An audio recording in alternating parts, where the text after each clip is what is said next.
കൈയടിക്കൂ മക്കളെ. രാജ്യസ്നേഹികൾക്ക് കൈയടിച്ച് പ്രോത്സാഹനം കൊടുക്ക്.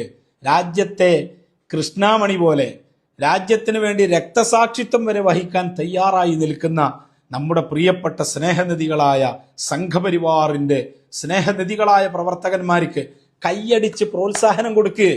കാരണം എന്തേ? ബീഫ് കഴിക്കരുത് എന്ന ആജ്ഞ ഇവിടെ കൊണ്ടുവരാൻ കാരണം എന്താണെന്നറിയോ? ഹൈന്ദവരോട് ബീഫ് തുടരരുത് എന്ന് പറഞ്ഞു. അതുപോലെ മുസ്ലിമീങ്ങളോട് തൊടാൻ പാടില്ല എന്ന് പറഞ്ഞു.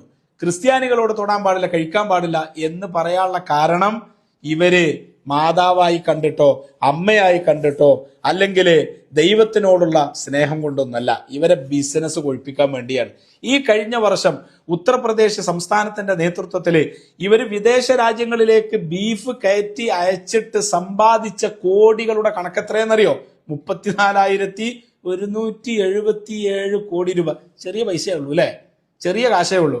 അല്ല സംഘപരിവാറിന്റെ പ്രവർത്തകരെ, എന്താണ് ഇതിന്റെ ലോജിക്ക്? ഇന്ത്യ രാജ്യത്തുള്ള ഒരാൾ ബീഫ് കഴിച്ചാൽ അത് അക്രമമായി, അത് പ്രശ്നമായി, നിങ്ങളെ ദൈവത്തിനോട് അനാദരവ് ചെയ്തു എന്ന വിദേശത്തുള്ള ആളുകൾക്ക് എത്രയും കഴിക്കാം. നിങ്ങൾ ഈ വിദേശത്തേക്ക് ഇത് കയറ്റി അയക്കുന്നത് ഉരുള ഉരുട്ടിയിട്ട് ഫുട്ബോൾ കളിക്കാനല്ലല്ലോ, കഴിക്കാൻ തന്നെയല്ലേ. നിങ്ങൾ ഇവിടുന്ന് പേക്കാക്കി കയറ്റിയാക്കുന്ന ബീഫ് ഞങ്ങൾ അവിടെ ചെല്ലുമ്പോൾ കഴിക്കാറുണ്ടെന്നേ. അപ്പൊ ഇതിന്റെ ലോജിക്ക് എന്താണ്? എന്താണ് ഇതിലൊരു വൈരുദ്ധ്യം? നിങ്ങൾ ഇതൊന്ന് മസാല പുരട്ടിയിട്ട് നിങ്ങൾ ഇതൊന്ന് വരട്ടിയിട്ട് കഴിച്ചു നോക്ക്, ഭയങ്കര ടേസ്റ്റാണ് ഈ സാധനത്തിന്. അല്ല, ആരോടൊപ്പം ഇത് പറയുന്നത്? നിങ്ങൾ ഈ പ്രവർത്തനം കാണുമ്പോൾ ഞങ്ങൾ പറയാതെ പറയുന്നു, ഇന്ത്യ രാജ്യത്ത് ഏറ്റവും കൂടുതൽ ബീഫ് കഴിക്കുന്നത് സംഘപരിവാറിന്റെ പ്രവർത്തകരായിരിക്കും. അതിൽ യാതൊരു സംശയമല്ല. കാരണം കയറ്റിയാക്കുന്ന നിങ്ങൾക്ക്, കോടിക്കണക്കിന് രൂപക്ക് കയറ്റിയാക്കുന്ന നിങ്ങൾക്ക് എന്താ ഇത് കഴിച്ചാല്? അപ്പൊ നിങ്ങൾ ഒന്നുകിൽ എന്ത് ചെയ്യാം? മാതാവല്ല എന്ന് പറയാം. എന്നിട്ട് നിങ്ങൾ കഴിച്ചോ കയറ്റുമതി ചെയ്തോ ആർക്കും ഒരു പ്രശ്നമല്ല.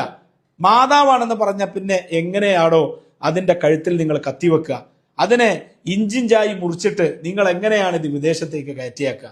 നിങ്ങൾക്ക് ദൈവസ്നേഹമല്ല, അമ്മയോടുള്ള സ്നേഹമല്ല, മാതാവിനോടുള്ള സ്നേഹമല്ല. നിങ്ങൾ ദൈവമാണ്, അമ്മയാണ് എന്ന് പറയുന്ന ജീവിയോട് നിങ്ങൾ ആത്മാർത്ഥത വെച്ച് പുലർത്തുന്നില്ല. നിങ്ങളത് കാപ്പട്യം കാണിക്കുകയാണ്.